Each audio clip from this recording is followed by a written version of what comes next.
Good morning, everyone. We are about to read the last two chapters of The Thief of Always, chapter 25 and 26. So the chapter 25 is called The Vortex, and here is a picture of Mr. Hood. Okay. His eyes were made of broken mirrors, and his face of gouged stone. He had a mane of splinters and limbs of timber. He had shattered slates for teeth and rusty screws for fingernails, and a cloak of rotted drapes that scarcely hid the darkness of his heart from sight. "So, thief," he said, ignoring Rictus's pitiful struggles, "you see me as the man I was, or rather, as a copy of that man. Is it what you expected?" "Yes," said Harvey. "It's exactly what I expected." "Oh?" "You're dirt and muck and bits and pieces," Harvey said. "You're nothing." "Nothing, am I?" said Hood. "Nothing? Ha! I'll show you, thief. I'll show you what I am." "Let me kill you for him," Rictus managed to gasp. "You needn't bother. I'll do it." "You brought him here," Hood said, turning his splintered eyes on his servant. "You're to blame." "He's just a boy. I can deal with him. Just let me do it. Let me—" Before Rictus could finish, Hood took hold of his servant's head and with one short motion simply twisted it off. A yellowish cloud of foul-smelling air rose from the severed neck, and Rictus, the last of Hood's abominable quartet, perished in an instant. Hood let his head go from his hand. It flew up in the air like an unknotted balloon, giving off a farting sputter as it looped the loop and finally fell, emptied, to the ground. Hood casually dropped the body, which had summarily shrunk to nothing, and turned his mirrored gaze back upon Harvey. "Now, thief," he said, "you will see my power." His mane of splinters stood on end, as though every one of them was ready to pierce Harvey's heart. His mouth grew wide as a tunnel, and a blast of sour, icy air rose from his belly. "Come closer," he roared, opening his arms. The rags that clung were billowed and spread like the wings of some ancient vampire, a vampire that had dined on the blood of pterodactyl and tyrannosaur. "Come," he said again, "or must I come for you?" Harvey didn't waste his breath with a reply. He'd need every gasp he had if he was to outpace this horror. Not even certain what direction he was taking, he turned on his heels and ran, as another blast of soul-freezing air struck him. The ground was treacherous, slippery, and strewn with rubble. He fell within 6 strides and glanced back to see Hood descending upon him with a vengeful shriek. He hauled himself to his feet, Hood's rusted nails missing him by a whistling inch, and had taken 3 stumbling strides from Hood's shadow when he heard Lulu calling his name. He veered in the direction of his voice, but Hood caught the collar of his jacket. "Got you, little thief," he roared, dragging Harvey back into his splintery embrace. Before Hood could catch better hold, however, Harvey threw back his arms and pitched himself forward. Off came the jacket, and he made a third dash for freedom, his eyes fixed on Lulu, who was beckoning him toward her. She was standing on the edge of the lake, he realized, perched inches from the spinning waters. Surely she didn't imagine they could escape into the lake. The vortex would tear them limb from limb. "We can't," he yelled to Lulu. "We must," she called back. "It's the only way." He was within 3 strides of her now. He could see her bare feet slithering and sliding on the slimy rock as she fought to keep her balance. He reached out for her, determined to snatch her from her perch before she fell, but her eyes weren't on him. They were on the monster at his back. "Lulu," he yelled, "don't look!" But her gaze was fixed upon Hood, her mouth agape, and Harvey couldn't help but glance back to see what fascinated her so. Hood's pursuit had thrown his coat of rags into disarray, and there was something between its folds, he saw, darker than any night sky or lightless cellar. What was it? The essence of his magic, perhaps, guarding his loveless heart? "Do you give up?" Hood said, driving Harvey back onto the rocks beside Lulu. "Surely you would not choose the vortex over me." "Go. Harvey murmured to Lulu, his gaze still fixed on the mystery beneath Hood's coat. He felt her grasp his for a moment. He felt her hand grasp his for a moment. "It's the only way," she said. Then her fingers were gone, and he was standing on the rocks alone. "If you choose the flood, you will die horribly," Hood was saying. "It will spin you apart. Whereas He extended an inviting hand to Harvey, stepping up onto the rock as he did so. "I offer you an easy death, rocked to sleep on a bed of illusions." He made a smile, and it was the foulest sight Harvey had ever seen. "Choose," he said. Out of the corner of his eye, Harvey glimpsed Lulu. She had not fled, as he'd thought. She'd simply gone to find a weapon, and she had one. A piece of timber dragged out of the rubble. It would be precious little use against Hood's enormity, Harvey knew, but he was glad not to be alone in these last moments. He looked up at Hood's face. "Maybe I should sleep," he said. The Vampire King smiled. "Wise little thief," he replied, opening his arms to invite the boy into his shadows. Harvey took a step over the rock toward Hood, raising his hand as he did so. His face was reflected in the shattered mirrors of the vampire's eyes. Two thieves in one head. "Sleep," said Hood. But Harvey had no intention of sleeping yet. Before Hood could stop him, he grabbed hold of the creature's coat and pulled. The scraps came away with a wet tearing sound, and Hood let out a howl of rage as he was uncovered. There was no great enchantment at his heart. In fact, there was no heart at all. There was only a void, neither cold nor hot, living nor dead, made not of mystery, but of nothingness. The illusionist's illusion. Furious at this revelation, Hood let out another roar of rage, and reached down to reclaim the rags of his coat from the thief's hands. Harvey took a quick step backward, however, avoiding the fingers by a whisker. Hood came raging after him, his soul squealing on the rock, leaving Harvey with no choice but to retreat another step until he had nowhere to go but the flood. Again, Hood snatched at the filched rags and would have had both coat and thief in one fatal grasp had Lulu not run at him from behind, swinging the timber like a baseball bat. She struck the back of Hood's knees so hard her weapon shattered, the impact pitching her to the ground. The blow was not without effect, however.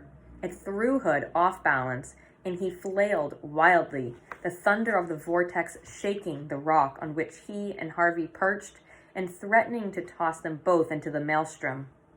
Even now, Hood was determined to claim his rags back from Harvey, to conceal the void in him. "Give me my coat, thief!" he howled. "It's all yours," Harvey yelled, and tossed the stolen rags toward the waters. Hood lunged after them, and as he did so, Harvey flung himself back toward solid ground. He heard Hood shriek behind him, and turned to see the Vampire King, the rags in his fist, pitch head first into the frenzied waters. The maned head surfaced a moment later, and Hood struck out for the bank, but strong as he was, the vortex was stronger. It swept him away from the rocks, drawing him toward its center, where the waters were spiraling down into the earth. In terror, he started to plead for assistance, his pitiful bargains only audible when the whirlpool carried him back to the bank where Harvey and Lulu now stood. "Thief!" he yelled. "Help me, and I'll give you the world forever and ever." Then the ferocity of the waters began to rip at his makeshift body, tearing out his nails and rattling out his teeth, washing away his mane of splinters and shaking his limbs apart at the joints. Reduced to a living litter of flotsam and jetsam, he was drawn into the white waters at the whirlpool's heart, and shrieking with rage, went where all evil must go at last, into nothingness. On the shore, Harvey put his arms around Lulu, laughing and sobbing at the same time. "We did it," he said. "Did what?" said a voice at their backs, and they looked around to see Wendell wandering toward them, blithe as ever. Every article of clothing he had found in the rubble was either too large or too small. What's been going on? He wanted to know. What are you laughing at? What are you crying for? He looked beyond Harvey and Lulu in time to see the last fragments of Hood's body disappear with a fading howl. And what was that? He demanded. Harvey wiped the tears from his cheeks and got to his feet. At last, he had a purpose for Wendell's perpetual reply. Who cares, he said. Chapter 26, Living Proof. Picture.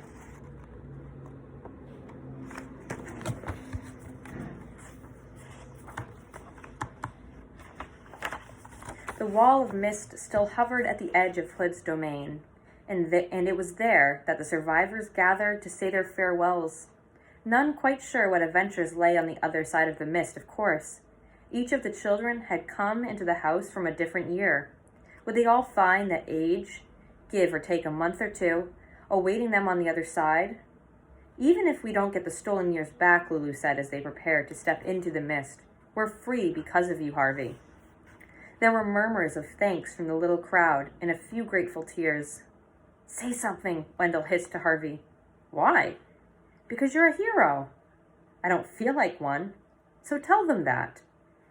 Harvey raised his hands to hush the murmurs.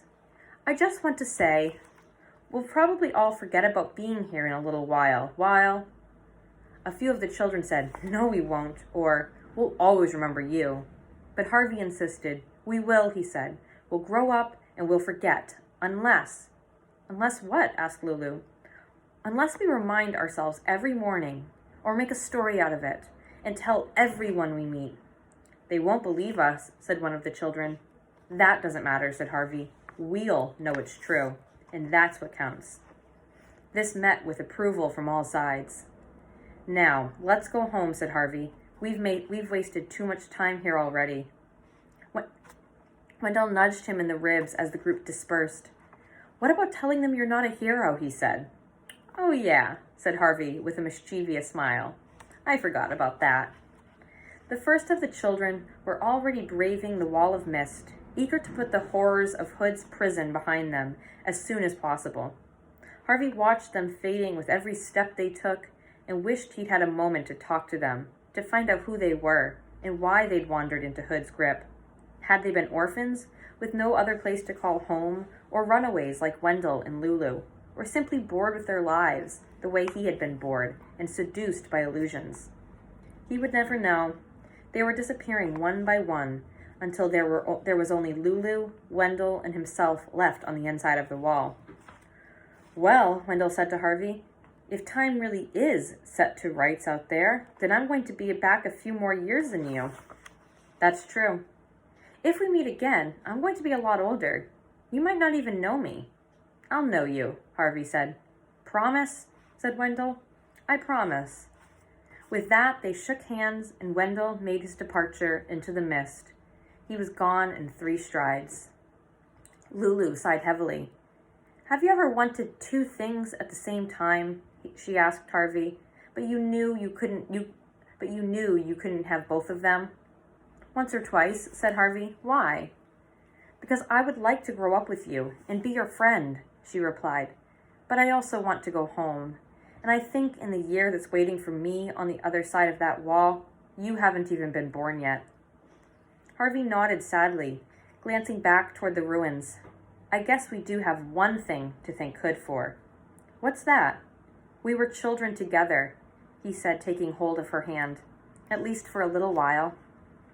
Lulu tried to smile, but her eyes were full of tears.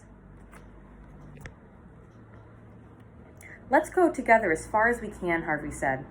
Yes, I'd like that, Lulu replied. And hand in hand, they walked toward the wall. At the last moment before the mist eclipsed them, and they looked around at each other, and Harvey said, home. Then they stepped into the wall. For the first stride, he felt Lulu's hand in his, but by the second stride, it had grown faint, and by the third, when he stepped out into the street, it and she had gone completely, delivered back into the time from which she had stepped all those seasons ago. Harvey looked up at the sky. The sun had set, but its pinkish light still found the ribs of clouds laid high above him. The wind was gusty and chilled the sweat of fear and exertion on his face and spine. Teeth chattering, he started home through the darkening streets, uncertain what awaited him. It was strange that after so many victories, the simple business of walking home should defeat him. But defeat him it did. After an hour of wandering, his wits and strength, which had preserved him from every terror Hood could conjure, failed him. His head began to spin, his legs buckled beneath him, and he fell down on the sidewalk exhausted. Luckily, 2 passerbys took pity on him and gently asked him where he lived. It was dangerous, he vaguely recalled, to trust his life to total strangers, but he had no choice. All he could do was give himself over to their care and hope that the world he'd returned to still had a little kindness in it. He woke in darkness, and for one heart-stopping moment he thought the black lake had claimed him after all, and he was down in its depths, a prisoner. Crying out in terror, he sat up, and to his infinite relief, saw the window at the bottom of his bed, the curtains slightly parted, and heard the light patter of rain upon the sill. He was home. He swung his legs out of bed and stood up. His whole body ached as though he had gone 10 rounds with a heavyweight boxer, but he was strong enough to hobble to the door and open it.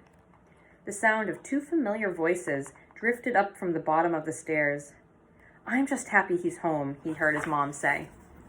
"So am I," said his dad, "but we need some explanations." "We'll get them," his mom went on, "but we shouldn't push him too hard." Clinging to the banisters as he went, Harvey started down the stairs while his mom and dad continued to talk. "We need to find out the truth quickly," his father said. "I mean, suppose he was involved with something criminal." "Not Harvey." "Yes, Harvey. You saw the state of him. Blood and dirt all over him. He's not been out picking roses, that's for sure." At the bottom of the stairs, Harvey halted, a little afraid to face the truth. Had anything changed? Or were the 2 people just out of sight still old and frail? He went to the door and pushed it open. His mom and dad were standing with their backs at the window, staring out at the rain. "Hello," he said. They both turned at the same moment, and Harvey let out a whoop of joy to see that all the griefs and horrors of the house had not been endured in vain. Here was his prize, staring down at him, his mother and father looking just the way they had before Rictus had come for him. The stolen years were back where they belonged, in his possession. "I'm a good thief," he said, half to himself. "Oh, my darling," said his mom, coming to him with open arms. He hugged her first, then his dad. "What have you been up to, son?" his dad wanted to know. Harvey remembered how difficult it had been to explain everything last time, so instead of even trying, he said, "I was just wandering around and I got lost. I didn't mean to get you upset." "You said something about a thief." "Did I?" "You know you did," his dad said sternly. "Well, are you a thief if you've taken something that belongs to you in the first place?" Harvey asked him. His dad and mom exchanged puzzled looks. "No, honey," his mom said, "of course not." "Then I'm not a thief," Harvey replied.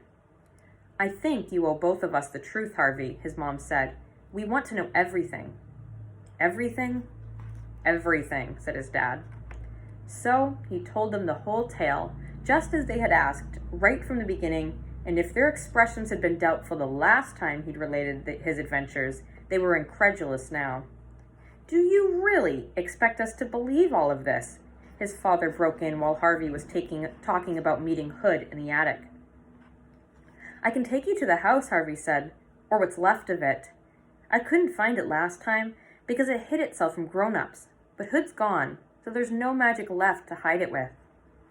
Once again, his mom and dad exchanged baffled looks. "If you can find this Hood house," his father said, "we'd both like to see it." They set out early the following day, and this time, just as Harvey had expected, the way back to the house was not concealed by magic. He found the streets that Rictus had first led him along easily enough, and very soon the gentle slope on which the house had once stood came into view. "That's it," he said to his mom and dad. "The house stood there." It's just a hill, Harvey, said his dad. A hill covered in grass. It was indeed a surprise to see that the ground on which so many terrible deeds had been done had greened so quickly. It all looks rather pretty, his mom said as they came to the place where the mist wall had stood. The ruins are under there, I swear, said Harvey, venturing onto the slope. I'll show you, come on. They weren't the only visitors here today.